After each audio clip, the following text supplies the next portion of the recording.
আসসালামু আলাইকুম ভিউয়ার্স, কেমন আছেন সবাই? আশা করছি সকলেই ভালো আছেন। ইনশাআল্লাহ আমিও ভালো আছি। আজকে আমি একটা পেটিকোটের কাটিং নিয়ে আপনাদের সামনে হাজির হয়েছি। এটা হচ্ছে একটা ৪৬ ইঞ্চি কোমরের জন্য পেটিকোট কাটিং করে দেখাবো আপনাদেরকে।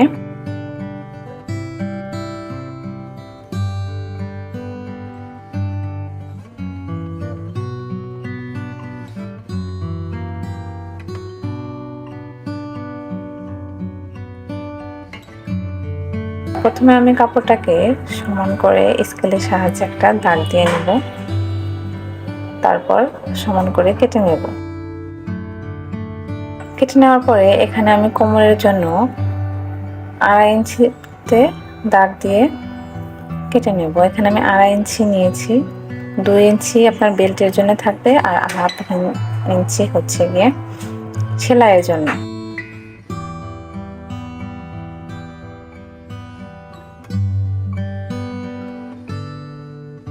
এখানে আমি ২.৫ ইঞ্চিতে সমান করে দাগ দিয়ে নেব।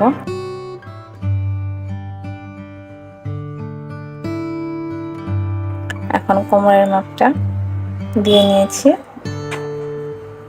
দেখতে পাচ্ছেন ২.৫ ইঞ্চিতে দাগ দেওয়া আছে। এখন এটাকে কাটিং করে নেব।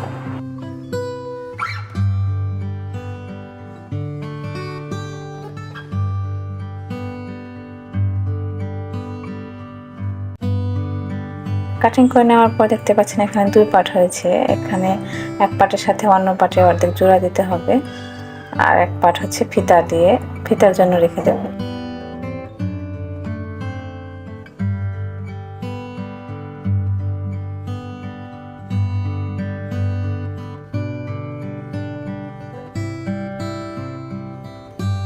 এখন আমি কাপড়টাকে ৪ ভাঁজে ভাঁজ করে নিলাম।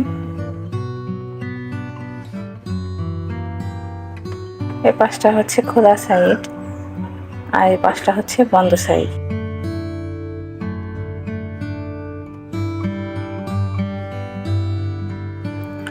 বেল্টের কাপড়টা সহ আমি পেটিকোটের লম্বার মাপটা দিয়ে নেব। এই পেটিকোটের কাপড়ের উপর আমি বেল্টের কাপড় ১/২ ইঞ্চি উপরে রেখে লম্বার মাপটা ৩৮ ইঞ্চি নিয়ে নিচ্ছি। আর যতটুকু বাকি ছিল ততটা হচ্ছে আপনার সেলাইয়ের জন্য চলে যাবে নিচে।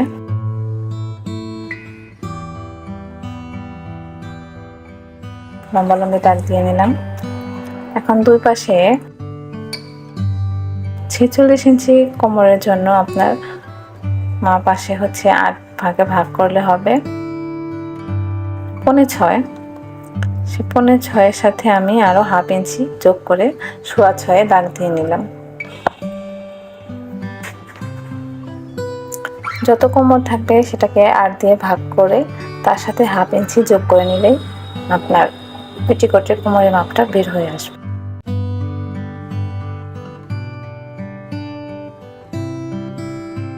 এখন আমি দাগগুলোকে সমানভাবে মিলিয়ে নেব।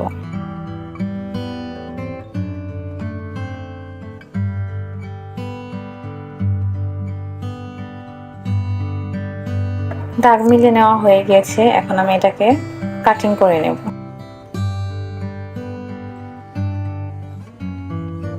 কাটিং করা কমপ্লিট হয়ে গিয়েছে।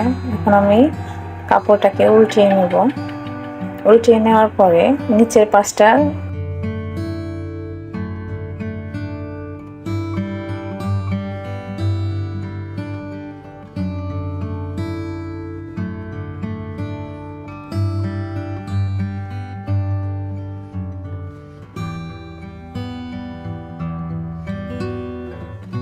সমান করে সেলাইয়ের জন্য কেটে নেব। স্কেলের সাহায্যে আমি দাগ দিয়ে নিচ্ছি। এরই মাঝে বলে রাখি, আপনি যদি আমার চ্যানেলে নতুন হয়ে থাকেন তাহলে অবশ্যই চ্যানেলটাকে সাবস্ক্রাইব করে বেল আইকনটিতে ক্লিক করে রাখবেন। আর যদি ইতিমধ্যে সাবস্ক্রাইব করে থাকেন তাহলে অসংখ্য ধন্যবাদ। ভিডিওটি ভালো লাগলে অবশ্যই একটা লাইক কমেন্ট করতে ভুলবেন না।